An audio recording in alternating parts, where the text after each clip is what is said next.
Pada bab 3, anak-anak diajak untuk memahami bahwa kita berkembang menjadi manusia karena ada peran dari sesama. Bagian ini mengajak kita untuk 1. Siapa saja yang turut mengembangkan diri kita? 2. Apa peran mereka dalam perkembangan diriku? 3. Bagaimana saya bersikap terhadap mereka yang telah berjasa mengembangkan diriku? 4. Apa pesan kitab suci berkaitan dengan sikapku terhadap mereka yang telah berperan mengembangkan diriku? Bab 3 bagian 1 berbicara tentang peran keluarga bagi perkembanganku.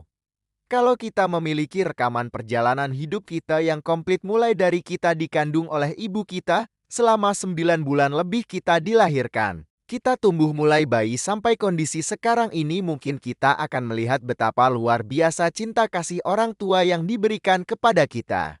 Tak ada satupun harta yang dapat dibandingkan dengan kasih sayang orang tua kepada kita. Tanpa orang tua, kita tak dapat hadir di tempat ini sekarang.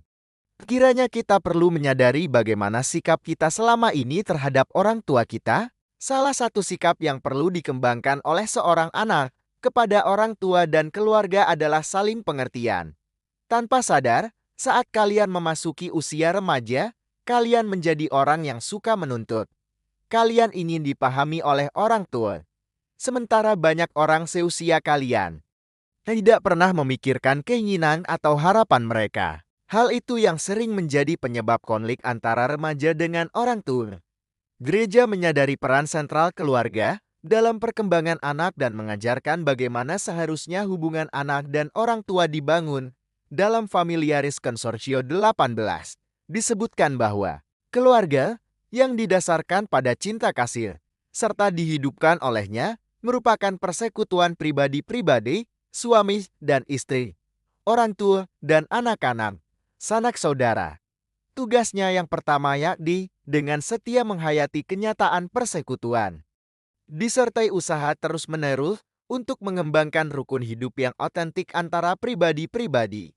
Jelas bahwa cinta kasih adalah dasar persekutuan keluarga. Karenanya setiap anggota keluarga bertanggung jawab agar cinta kasih itu terus berkobar dan bernyala dalam hidup keluarga.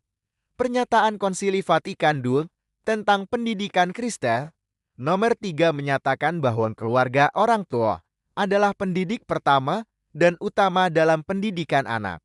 Keluarga menciptakan kondisi yang memungkinkan anak mengenal Allah, mengembangkan keutamaan-keutamaan sosial yang menjadikan anak terintegrasi dalam kehidupan masyarakat.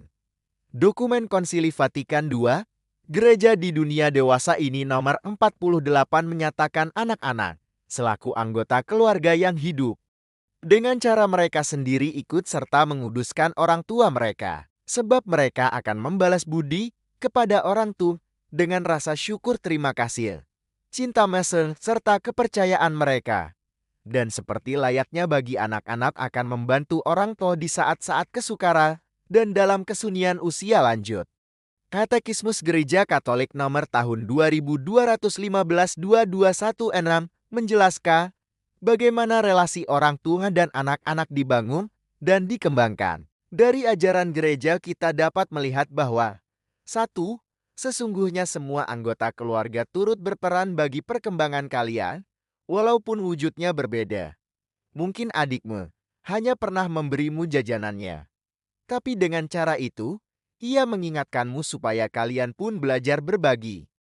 Mungkin kakakmu pernah menyembunyikan sepatumu dan sempat membuatmu jengkel. Tetapi kejadian itu bisa memberi pelajaran bagimu berlatih bersabar dan tidak balas dendam. 2.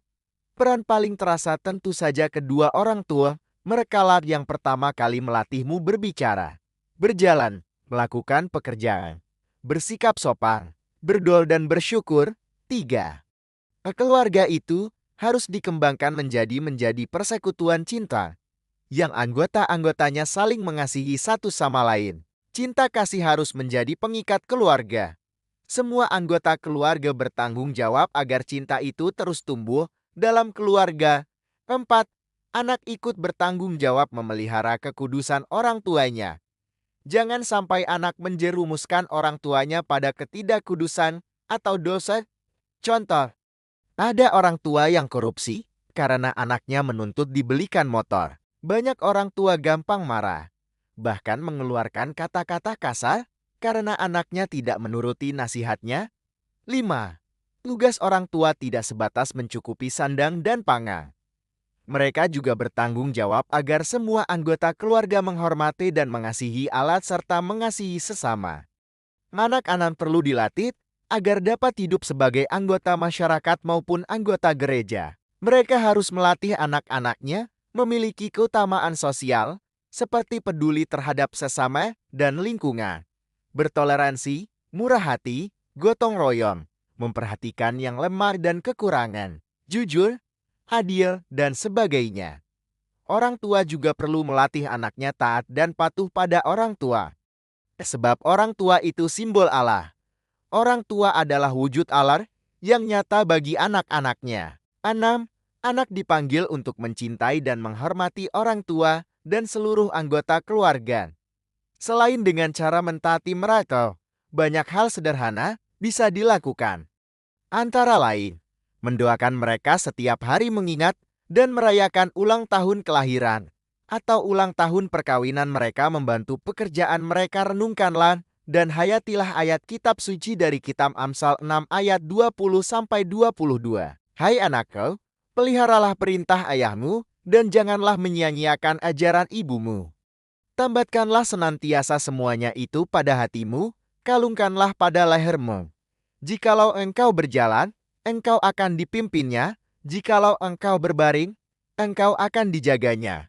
Jikalau engkau bangun, engkau akan disapanya. Mari menyadari betapa besar cinta orang tua kepada kita.